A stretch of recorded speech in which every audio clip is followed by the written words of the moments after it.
तो चलिए करते हैं क्लास की शुरुआत। सबसे पहला प्रश्न है, हरियाणा के 11वें मुख्यमंत्री, हरियाणा के 11वें सीएम कौन बने हैं? तो इनका नाम जो है नायब सैनी है। नायब सैनी हरियाणा के जो है 11वें जो है मुख्यमंत्री बने हैं।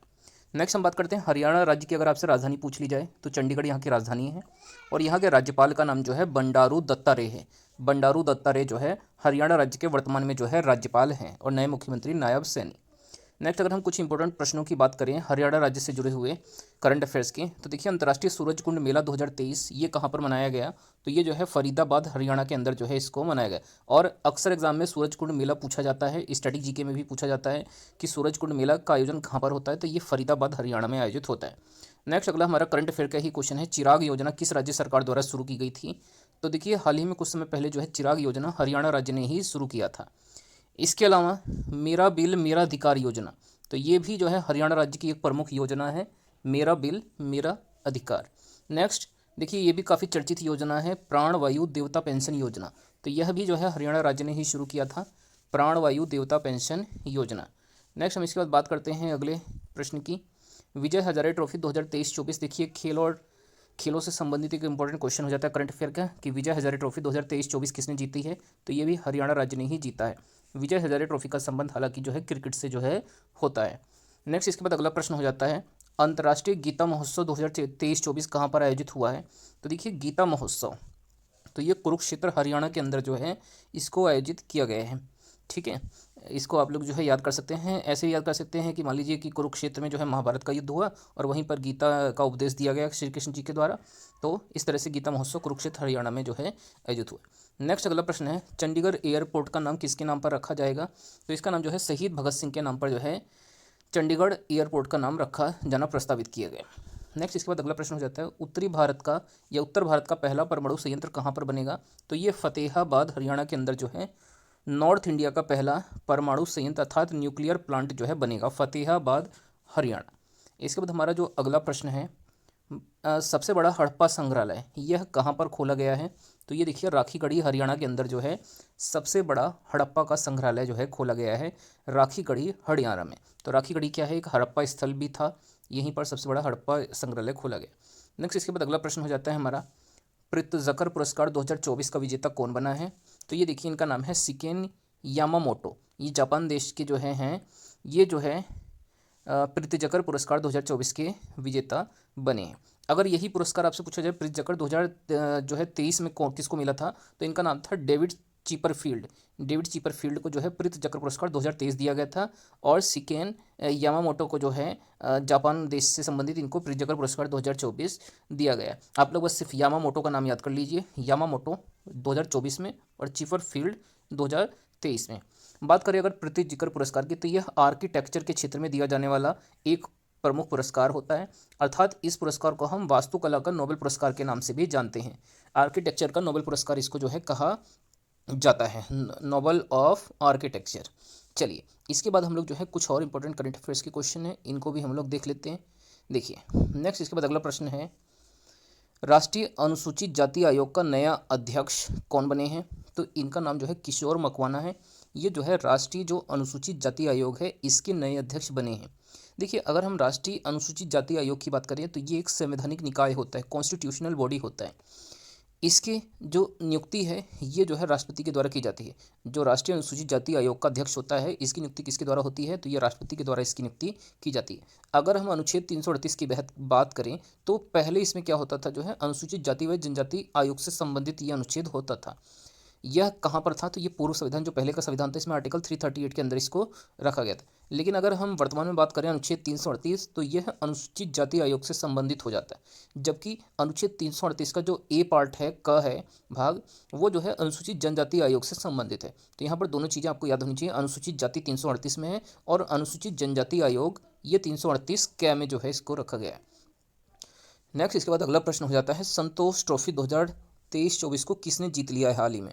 तो देखिए सर्विसेज की टीम ने जो है संतोष ट्रॉफी 2023-24 को जीत लिया है। संतोष ट्रॉफी का संबंध जो है फुटबॉल के खेल से होता है, ये फुटबॉल की एक प्रमुख जो है ट्रॉफी हो जाती है।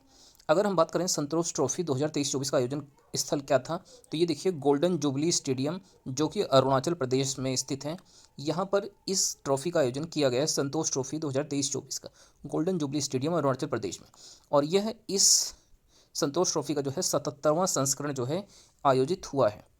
यहाँ पर देखिए फुटबॉल से जुड़ी हुई एक इंपॉर्टेंट बात है कि अखिल भारतीय जो फुटबॉल संघ है इसकी स्थापना 1937 में हुई थी।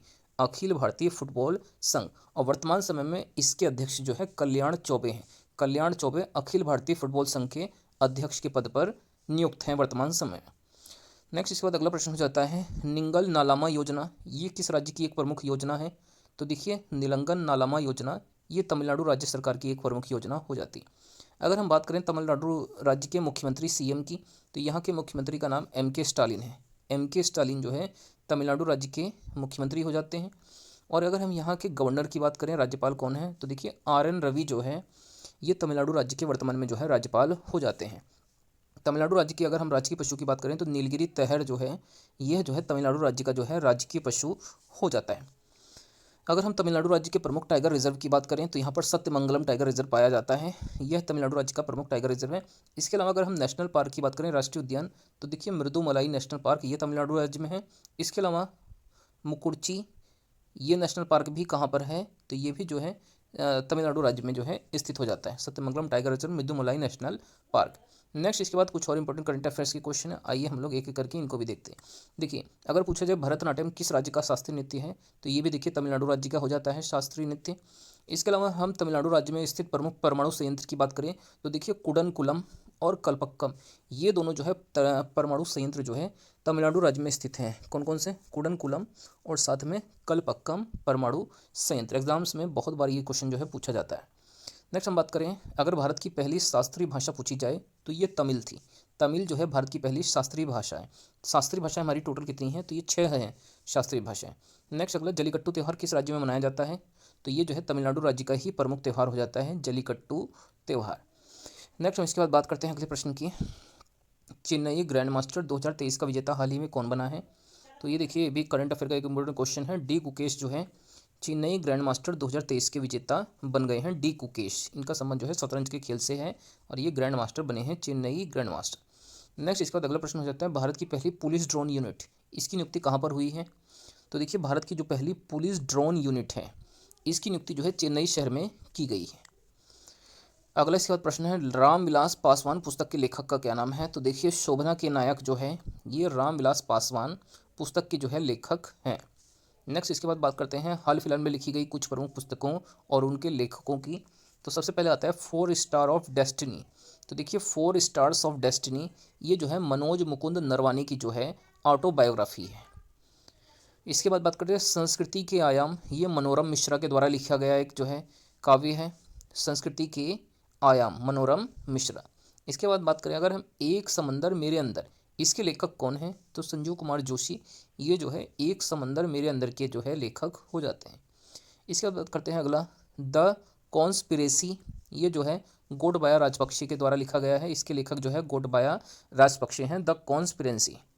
इसके बाद अगला प्रश्न है हमारा देश का पहला एलिवेटेड एक्सप्रेसवे, इसका उद्घाटन जो है कहाँ पर हुआ है, तो ये देखिए हरियाणा राज्य में देश का पहला एलिवेटेड एक्सप्रेसवे का जो है उद्घाटन हुआ है।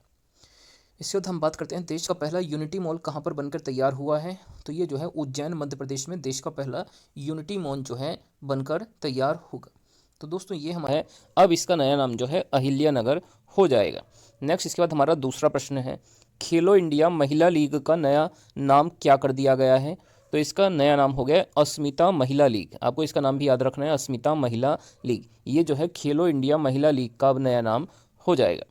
इसके बाद अगला प्रश्न है तीसरा ऑस्ट्रेलिया के हैरिस पार्क का नया नाम क्या रख दिया गया है, तो इसका नया नाम हो चुका है लिटिल इंडिया। लिटिल इंडिया जो है ऑस्ट्रेलिया देश के अंदर स्थित जो हैरिस पार्क था इसका अब नया नाम हो चुका है। इसके अलावा अगर आपसे पूछा जाए राजपथ जो दिल्ली में स्थित है इसका अब नया नाम क्या हो जाएगा, तो इसका नाम कर दिया गया है कर्तव्य पथ। कर्तव्य पथ जो है यह राजपथ का नया नाम अब से होगा। इसी प्रकार अगर आपसे पूछा जाए मुगल गार्डन जो कि राष्ट्रपति भवन में स्थित है इसका अब नया प्रस्तावित नाम क्या किया गया है, तो नया इसका नाम हो चुका है अमृत उद्यान। अमृत उद्यान जो है मुगल गार्डन का नया नाम रख दिया गया। इसके बाद अगला प्रश्न है रेल यूनिवर्सिटी का नया नाम क्या रखा गया है, तो इसका नाम है गति शक्ति यूनिवर्सिटी। यह जो है रेल यूनिवर्सिटी का नया नाम हो जाएगा। नेक्स्ट हम इसके बाद अगला प्रश्न की बात करते हैं। क्वेश्चन नंबर 7 हो जाता है, विश्व उपभोक्ता अधिकार दिवस कब मनाया जाता है? तो देखिए, विश्व उपभोक्ता अधिकार दिवस जो है 15 मार्च को मनाया जाता है। और इस बार जो 15 मार्च को विश्व उपभोक्ता अधिकार दिवस मनाया गया है, इसकी थीम थी उपभोक्ताओं के लिए निष्पक्ष और जिम्मेदार। उपभोक्ताओं के लिए जो है निष्पक्ष और जिम्मेदार, यह विश्व उपभोक्ता अधिकार दिवस 15 मार्च की जो है इस बार थीम थी। इसके बाद अगला हमारा जो प्रश्न है, इजराइल वॉर डायरी इस पुस्तक के लेखक कौन है? तो देखिए, ये पुस्तक जो है विशाल पांडे के द्वारा लिखी गई है, इजराइल वॉर डायरी। नेक्स्ट इसके बाद अगला प्रश्न हो जाता है, यहाँ पर देखिए कुछ पुस्तकें और उनके लेखकों के नाम लिखे गए हैं जो हाल फिलहाल में जो है पुस्तकें लिखी गई हैं। जैसे हम सबसे पहले बात करते हैं क्रैकिंग द रिच कोड। तो इस पुस्तक को किसने लिखा है? तो ये स्मिता दास जैन के द्वारा लिखी गई एक चर्चित पुस्तक है, cracking the rich code. Next इसके बाद अगली पुस्तक है फर्टिलाइजिंग द फ्यूचर। तो देखिए, फर्टिलाइजिंग द फ्यूचर ये पुस्तक जो है हमारे देश के स्वास्थ्य मंत्री मनसुख मंडाविया के द्वारा जो है लिखी गई है। इसके बाद अगला प्रश्न है, ए अनकॉमन लव ये पुस्तक किसने लिखी है? तो ये चित्रा बनर्जी के द्वारा जो है लिखी गई पुस्तक हो जाती है। नेक्स्ट इसके बाद अगला प्रश्न है, समुद्री सुरक्षा बेल्ट 2024 यह जो है सैनिक अभ्यास कहाँ पर हुआ है? तो समुद्री सुरक्षा बेल्ट 2024 यह जो है ओमान की खाड़ी में जो है इसको आयोजित किया गया है। और इस बार की जो इसकी थीम थी वो थी शांति और सुरक्षा। शांति और सुरक्षा जो है समुद्री सुरक्षा बेल्ट 2024 जो कि ओमान की खाड़ी में आयोजित हुआ है, ये इसकी जो है थीम थी। तो यहाँ पर दोस्तों देखिए, हमने 10 क्वेश्चंस कंप्लीट कर लिए। आगे के क्वेश्चनों को पढ़ने से पहले हम लोग सबसे पहले एक बार इनको फटाफट जो है रिवाइज कर लेते हैं। महाराष्ट्र के अहमदनगर का नया नाम अहिल्या नगर होगा। खेलो इंडिया महिला लीग का नया नाम अस्मिता महिला लीग। ऑस्ट्रेलिया के हैरिस पार्क का नया नाम लिटिल इंडिया कर दिया गया है। इसके बाद अगला प्रश्न है, राजपथ का नया नाम कर्तव्य पथ, मुगल गार्डन का नया नाम अमृत उद्यान और रेल यूनिवर्सिटी का नया नाम गति शक्ति यूनिवर्सिटी रखने का प्रस्ताव किया गया है। इसके बाद उपभोक्ता अधिकार दिवस 15 मार्च को उपभोक्ताओं के लिए निष्पक्ष और जिम्मेदार थीम के साथ मनाया गया। इसके अलावा इजराइल वॉर डायरी इस पुस्तक को विशाल पांडे ने लिखा है। क्रैकिंग द रीच कोड ये स्मिता दास जैन की लेखिका हैं। फर्टिलाइजिंग द फ्यूचर इस पुस्तक को मनसुख मंडाविया ने लिखा है और ए अनकॉमन लव को चित्रा बनर्जी ने लिखा है। इसके अलावा समुद्री सुरक्षा बेल्ट 2024 जो है ओमान की खाड़ी में आयोजित हुआ है और इसकी थीम थी शांति और सुरक्षा। चलिए अब हम लोग जो है आगे कुछ और इंपॉर्टेंट क्वेश्चन हैं, इनको भी हम एक एक करके देख लेते हैं। यहाँ पर देखिए कुछ प्रमुख सैनिक अभ्यास लिखे गए हैं और वो किस देश के मध्य आयोजित होते हैं।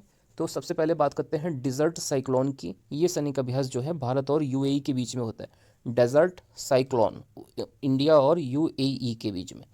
इसके अलावा अगर आपसे पूछा जाए सहयोग काइजिन सैनिक अभ्यास किन देशों के मध्य होता है, तो ये भारत और जापान।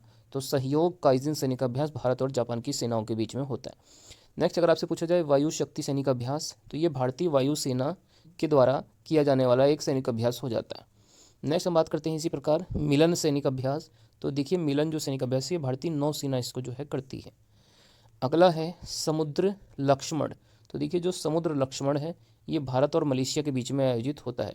किन देशों के बीच में? भारत और मलेशिया के मध्य में इनको आयोजित किया जाता है।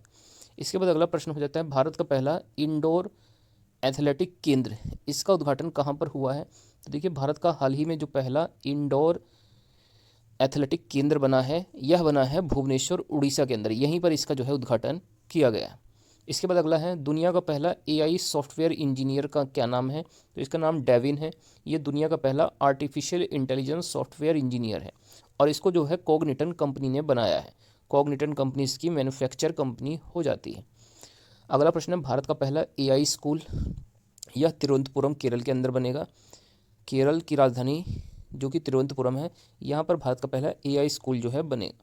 नेक्स्ट इसी प्रकार अगर पूछा जाए भारत की पहली एआई सिटी कौन सी बनी थी, तो ये लखनऊ शहर जो कि उत्तर प्रदेश में स्थित है, ये भारत का पहला एआई सिटी बनाया गया था। नेक्स्ट इसके बाद अगला प्रश्न है द्रौपदी मुर्मू को किस देश के द्वारा डॉक्टरेट की उपाधि प्रदान की गई है? तो देखिए मॉरिशस देश ने हाल ही में जो है भारत की राष्ट्रपति द्रौपदी मुर्मू को जो है डॉक्टरेट की उपाधि से जो है सम्मानित किया है। नेक्स्ट अगला है एक राष्ट्र एक चुनाव उच्च स्तरीय समिति की अध्यक्षता हाल ही में किसने की है? तो ये रामनाथ कोविंद जो भारत के पूर्व राष्ट्रपति थे, उनके द्वारा एक राष्ट्र एक चुनाव उच्च स्तरीय समिति की अध्यक्षता की गई है। और इसके बाद अगला प्रश्न है देश का सबसे ऊंचा मौसम विज्ञान टावर कहाँ पर बना है? तो ये क्वेश्चन देखिए दोस्तों हमने कल की क्लास में भी पढ़ा था। यह जो है भोपाल मध्य प्रदेश में देश का सबसे ऊंचा मौसम टावर बना है? वेदर टावर, भोपाल मध्य प्रदेश में। तो यहाँ पर दोस्तों आज की हमारी करंट अफेयर्स की क्लास कंप्लीट हो जाती है। आइए एक बार हम लोग इन क्वेश्चंस को भी रिवाइज कर लेते हैं। एक तरफ सैनिक अभ्यास, दूसरी तरफ देश लिखा गया है। डिजर्ट साइक्लोन इंडिया और यूएई के बीच में होता है। सहयोग काइजिन इंडिया और जापान के बीच में। वायु शक्ति भारतीय वायुसेना करती है। और मिलन सैनिक अभ्यास जो है भारतीय नौसेना के द्वारा होने वाला अभ्यास हो जाता है। इसी प्रकार समुद्र लक्ष्मण जो है भारत और मलेशिया में हो जाता है। भारत का पहला इंडोर एथलेटिक केंद्र जो है भुवनेश्वर उड़ीसा में बना है। दुनिया का पहला एआई सॉफ्टवेयर इंजीनियर का नाम जो है डेविन है और इसको कोग्निटन कंपनी ने बनाया है। इसके अलावा भारत का पहला एआई स्कूल तिरुवनंतपुरम केरल में बन रहा है। एआई सिटी भारत की जो है पहली लखनऊ उत्तर प्रदेश बनी है। द्रौपदी मुर्मू को किस देश के द्वारा डॉक्टरेट की उपाधि दी गई? तो ये मॉरिशस देश है। इसके अलावा एक राष्ट्र एक चुनाव उच्च स्तरीय समिति का अध्यक्षता किसने की? रामनाथ कोविंद ने की। और देश का सबसे ऊंचा मौसम टावर जो है भोपाल मध्य प्रदेश में बना है। तो यहाँ पर देखिए दोस्तों हमारी आज